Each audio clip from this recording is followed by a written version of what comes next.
कारवां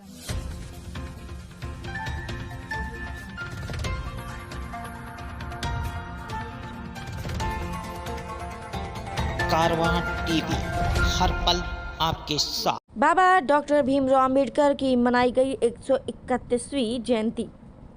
आए हुए सभी लोगों ने बाबा भीमराव अंबेडकर प्रतिमा पर किया माल्यार्पण। मुख्य अतिथि के रूप में पधारे क्षेत्रीय विधायक डॉक्टर MP आर्य। मुन्ने बख्श अंसारी ने बाबा भीमराव अंबेडकर के कार्यशैली पर डाली रोशनी। क्षेत्रीय विधायक ने बाबा भीमराव अंबेडकर के बताए हुए रास्ते पर चलने की अपील की। जैसा कि आपको पता है, देश के पहले कानून मंत्री और संविधान निर्माता बाबा साहेब भीमराव अंबेडकर जी की जयंती हर साल की तरह इस साल भी देश भर में धूमधाम से मनाई जाएगी। 14 अप्रैल 1891 में जन्मे बाबा साहेब के इस साल 131वीं जयंती मनाई जाएगी। बाबा साहेब भीमराव अंबेडकर जी ने भारत की आज़ादी की लड़ाई में एक अहम भूमिका निभाने के साथ ही संपूर्ण राष्ट्र के लिए संविधान निर्माण की भी जिम्मेदारी उठाई। बाबा साहेब के जन्मदिवस के मौके पर हर साल लोगों को जागरूक किया जाता है। हर साल उनकी जयंती को देश भर के कई राज्यों में बड़े ही धूमधाम से सेलिब्रेट किया जाता है। संविधान निर्माता बाबा साहेब BR अम्बेडकर को 31 मार्च 1990 को मरणोपरांत भारत के सर्वोच्च नागरिक सम्मान भारत रत्न से सम्मानित किया गया था। बाबा साहेब को 29 अगस्त 1947 के दिन स्वतंत्र भारत के नए संविधान की रचना के लिए बनी संविधान मसौदा समिति के अध्यक्ष बनाया गया था।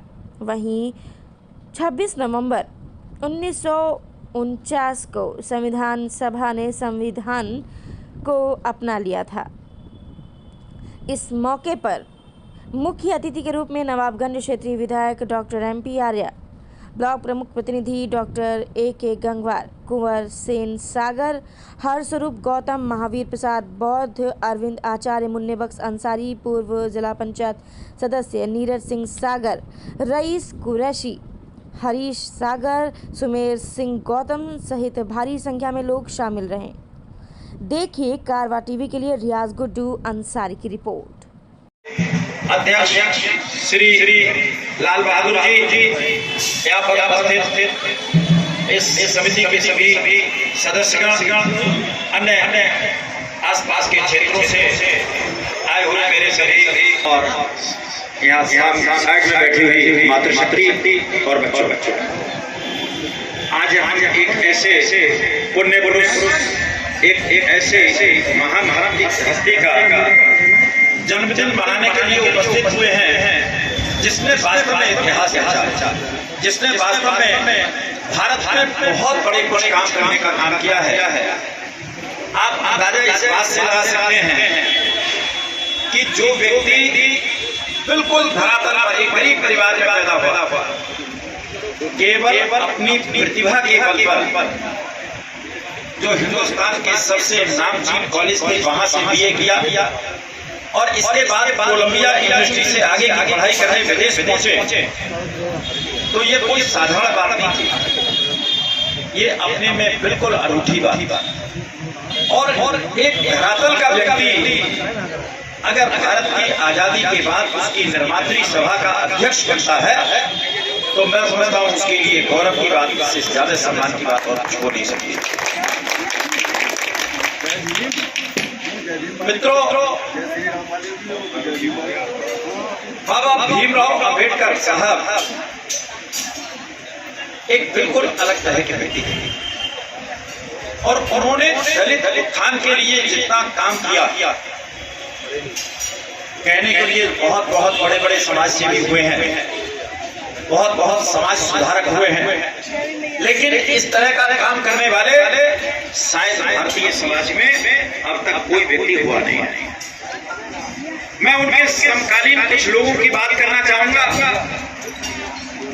हमारे देश में यद्यपि कभी भी महापुरुषों की तुलना नहीं करना चाहिए, लेकिन बाबा भीमराव अंबेडकर के ही समकालीन हमारे देश के, जिनको हम अपने देश का पितामह कहा करते हैं, पिता कहा करते हैं, राष्ट्रपिता कहा करते हैं महात्मा गांधी जी। गांधी जी से कुछ मामलों में बाबा साहेब की पटरी नहीं खाती। उसके कारण दोनों ही इस बात का दावा करते थे कि हम दलितों का उत्थान करने के लिए काम कर रहे हैं, दलित उत्थान के लिए काम कर रहे हैं। बाबा भीमराव अंबेडकर जब महात्मा गांधी जी से मिलते हैं और बात होती है दलित उत्थान की, तो उन्होंने एक प्रश्न किया था महात्मा गांधी जी से कि अगर आप वास्तव में दलित उत्थान की बात करते हैं, आप वास्तव में उसमें रुचि रखते हैं, केवल दिखावा नहीं है, तो आप ये बताएं जहां आपने कांग्रेस का सदस्य बनने के लिए शर्त रखी है कि खादी पहनना होगी तब आप सदस्य बनेंगे, आप इसके बजाय ये भी तो शर्त रख सकते थे कि आप दलित उत्थान के लिए काम करेंगे तब कांग्रेस के सदस्य बनेंगे। अगर कम से कम हफ्ते में एक दिन, अगर आप हफ्ते में एक दिन किसी दलित के साथ भोजन करते हैं, चाहे उसके घर जाकर के या उसे अपने घर बुला करके, तब आप कांग्रेस के सदस्य बनेंगे, ये भी तो शर्त रखी जा सकती थी। बात ईमानदारी की थी मित्रों।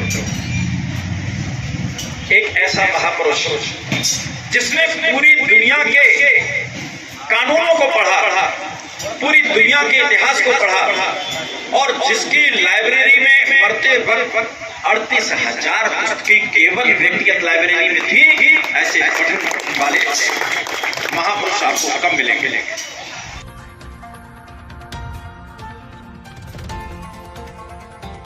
कारवां टीवी, हर पल आपके साथ।